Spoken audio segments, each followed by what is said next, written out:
the functions or the method which is going to operate on this data. What is an object? An object is an identifiable entity with some characteristics and behavior.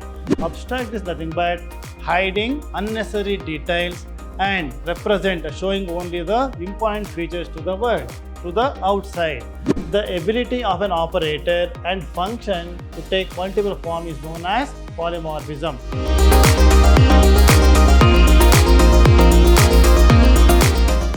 Dear students, welcome to Computer Science classes. I am Ravi Kumar KR, lecturer in Computer Science, Vidhyaashram PU College, Temple of Excellence, Mysuru.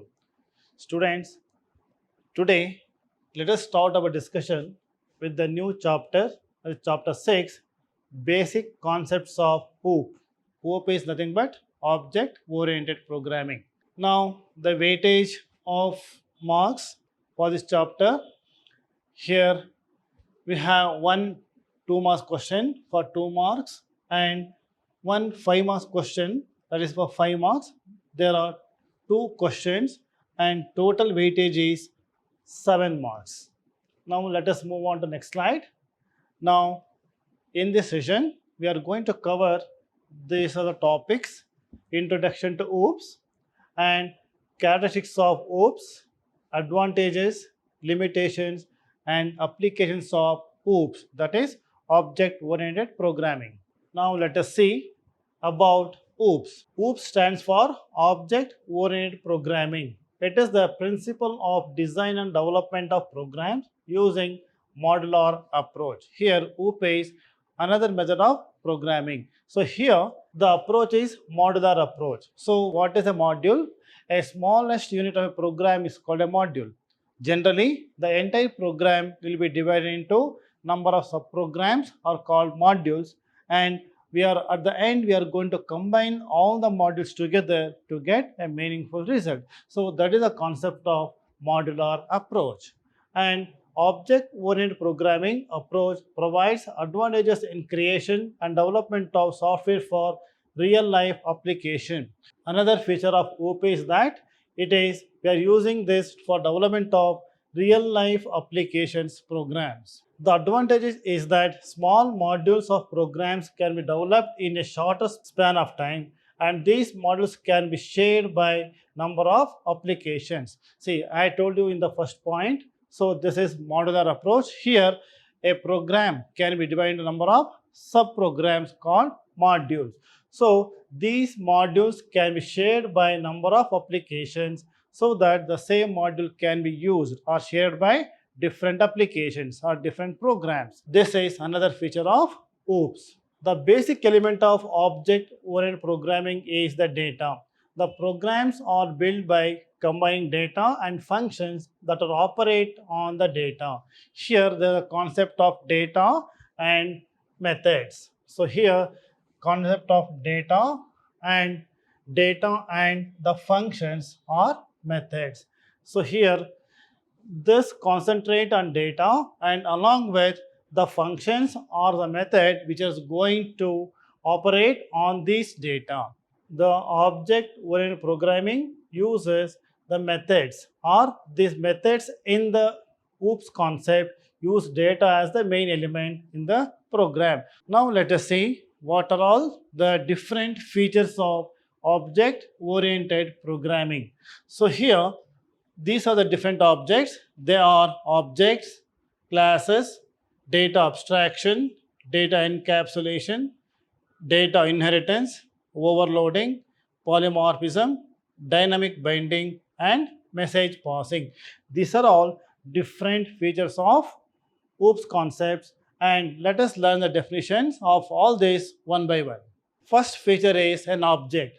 So what is an object? An object is an identifiable entity with some characteristics and behavior.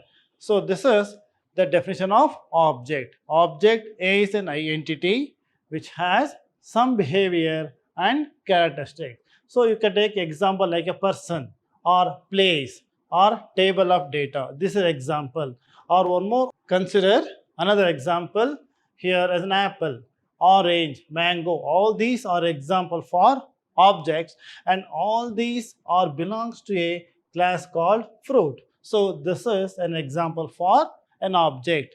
You can take one more example like a car. Car is an object for us. So inside the car we have so many functions. They are called as methods, and the feature of the car, for example, its shape, color, size, height, weight, everything all comes under a characteristics. And what are the methods of the function inside? It has so many functions, like applying a brake is a function, accelerator is a function, and starting is a function, stopping a function. So similarly, so we can take car as an example as an object here. So what is an object? Generally it is an entity which has some characteristics and behavior. Now let us move on to next slide. Here, this is how we represent the object in programming concept. Suppose the object 1. Suppose if I take student as an object here, so member data, these are the data. For example, name of a student, register number and course, these are the data. They are called as data. And member functions, get data and display. These two are member functions to work with the data. So this is an example for an object with respect to programming concept here, data members and functions. Now let us see one more object here, object 2. It is one more object, for example, is a teacher. So again, it has its name or data. What are the data? Name, register number and course. And again, member functions are get data and display. So these are all how we represent data or member data and member functions as an object. So this is one object, this is another object. Next feature is class. So what is a class? A class is a template that represents a group of objects which share common properties and relationship. So in previous slide, we have learned a definition of object. What is an object? It is an entity which has some characteristics and behavior. Now what is a class? So class is nothing but a group of objects of a similar behavior and characteristics. So in the example, in the previous example, we have seen student as an object here. So in a classroom, if there are 50 students in a classroom, so there are 50 students, so all of them represent individual object. So there might be 50 objects in a class, and all the 50 students are inside one class. Maybe it is standard 12 or standard 11. So that is a class. Inside the class, we have so many objects of similar behavior and characteristics. So that is the definition of a class. And it is a way of grouping objects having similar characteristics. Once a class is defined, any member of objects of that class is created. Once if we define the class, for that particular class, we can have n number of objects. Now, for example, planets, sun, moon are members of a class called solar system. Suppose if we take an example like a solar system is a class, and inside that all the planets, sun, moon are acts as an example for an object. And classes are user-defined data types. A class can hold both data and functions. So classes are user-defined data types. So user can define his own data types. That's a definition of user-defined data types. So class is an example for user-defined data type. And here a class can hold both data and member function. So here data and member functions are combined inside a class. Now let us move on to next characteristics or next feature, that is data abstraction. So what is abstraction? Abstraction refers to the representation of essential feature of an object and hiding or without including the background details or explanation of it. So what is the meaning of this? Abstract is nothing but hiding unnecessary details and represent showing only the important features to the world, to the outside. For example, if you look at a student mascot, if you take an example of a mascot of a student, by looking at the mascot, we can see only few characteristics of a student. For example, its academic part of it. Other than that, students may be having so many characteristics, those are hidden. So here, If you look at the example of a mascot is showing only the few features and hiding behind the unwanted things or unnecessary details of a student. So similarly, this is an example for a data abstraction. And for example, another example is all of you are happily watching TV program. So we are looking at the TV programs and we are least bothered about the technology behind the scene or behind the TV screen. So that is here the unnecessary the technology or the hardware part of it are hidden and it is not showing to the user. So this is also an example for data abstraction. So data abstraction is hiding the unnecessary details of an object and showing the important or necessary feature to the world or to the user. So that is data abstraction. Next characteristics is data encapsulation. Data encapsulation is nothing but wrapping up of data. So here data encapsulation combines data and functions into a single unit called class. So what is data encapsulation? Look at the example here. So this is an object here. Object will be having its data and methods or member function. So all these data as well as methods are combined into a single unit called class. So it is a class contains a data members as well as member functions in R as a single unit. That is data encapsulation. So data encapsulation will prevent direct access to the data. So what is the advantage of this? Here data encapsulation, it provides a sort of security. Means so others or outside users, they don't have access to these data members inside a class. So that is the meaning of this statement. Next point is the data can be accessed only through methods or function present inside the class. Now in this point, now you observe this.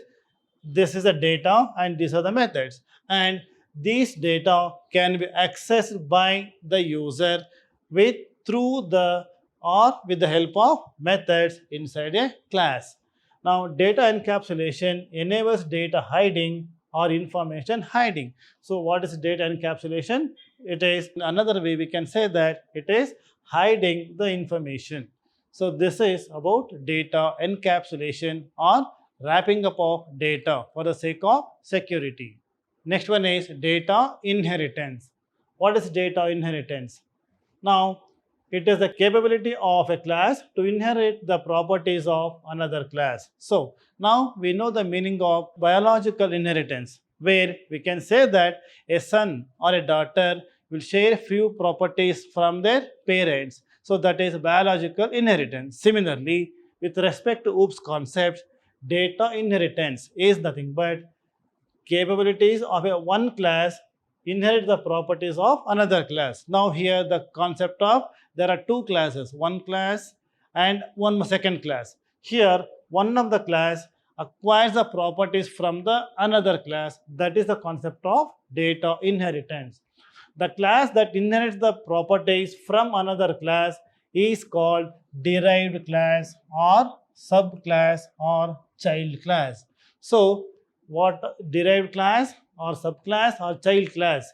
These are the classes which acquires the properties from another class. That is why these are called as derived class.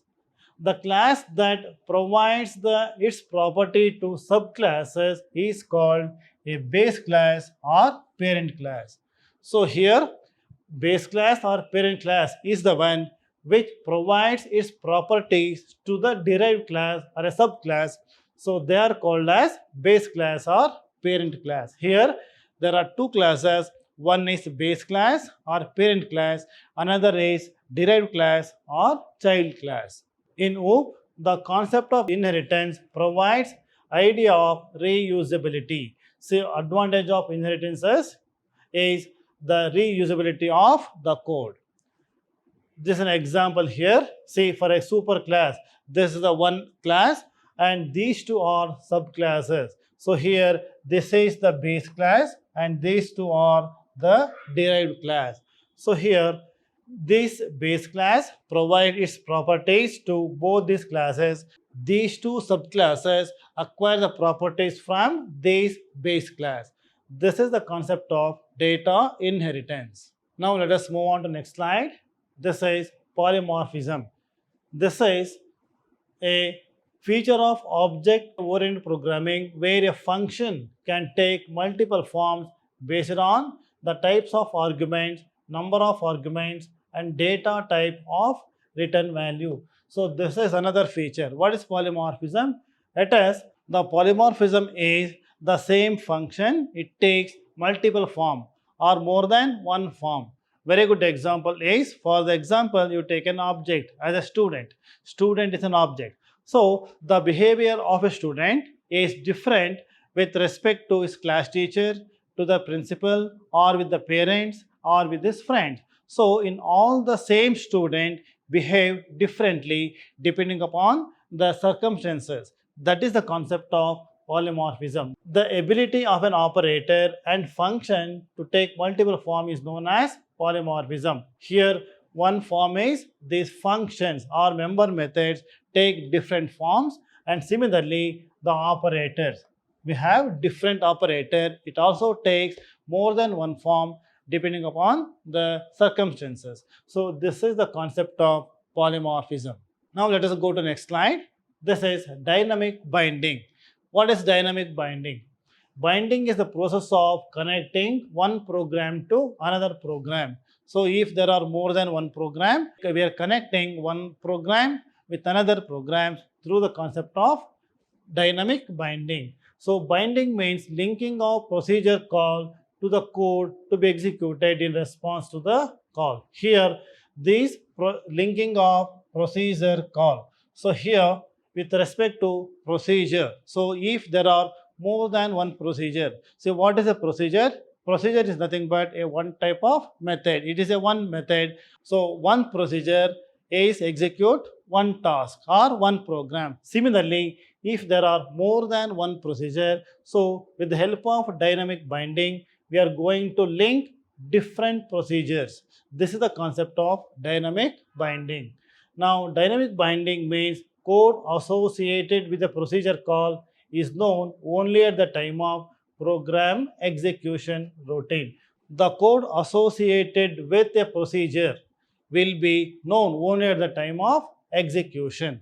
That is the concept of dynamic binding. We move on to next character, that is message passing.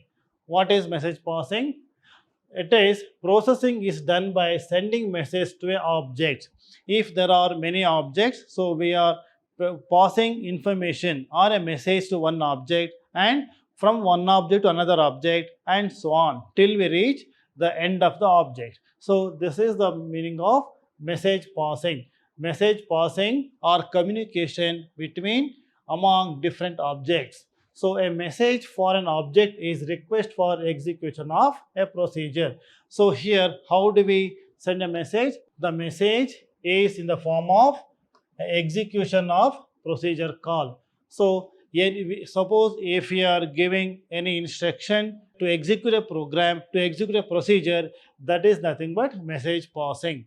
Now the request will involve procedure or the function in receiving object that generate desired result.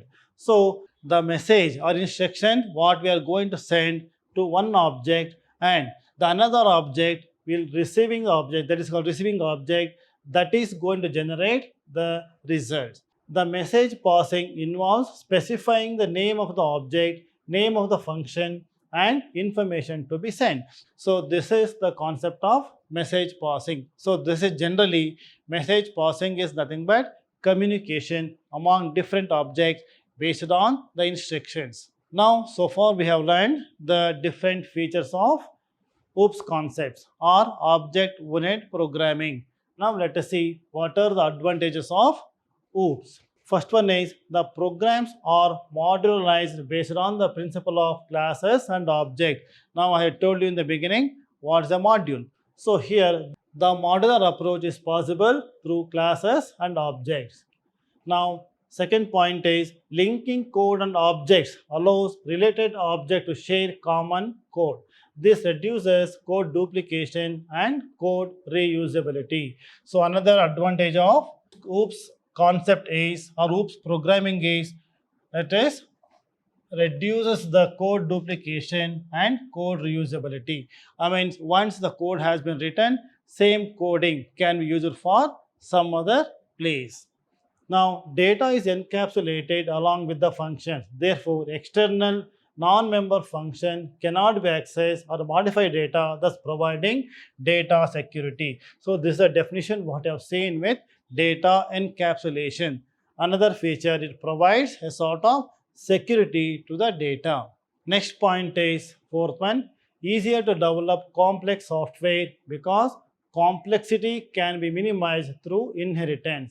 So with the help of inheritance, the complexity of a program can be minimized. The concept of data abstraction separates object specification and object implementation. Next one is creation and implementation of OOP code is easy and reduces the software development time. So it is easy. I mean, implementation of the program through concept is easy so that we can save time. Now let us see what are the limitations of OOPS concepts. Here first one is OOPS software is not having set standard. So this is another drawback of this.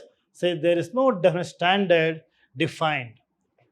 The adaptability of flow diagrams and objects-oriented programming using classes and objects is a complex process. The meaning of the sentence is that, see, now we know that we are writing algorithm and flowcharts and flow diagram before writing actual program. So conversion of algorithm or pseudocode or flowchart into program is difficult, or it is a complex task, and if you want to implement through classes and objects. To convert a real world problem into an object oriented model is difficult. So at the beginning I have told you that, see, it is easy for us, or the OOPS concept is going to connect real world objects. So but generally it is difficult. The classes are overly generalized, meaning that we assume that classes like that, but assumptions may go wrong. So these are the limitations of OOPS concepts. Now let us see what are all the applications of OOPS. First one is computer graphic applications and CAD/CAM software, object-oriented database, user interface design such as Windows. Here Windows is an interface between, it is an operating system. It is an interface between the user and the hardware and the computer. So it is easy for us to develop, or we are using this OOPS concept in developing an interface like Windows. And real-time system, we are using this concept in our day-to-day real-time applications.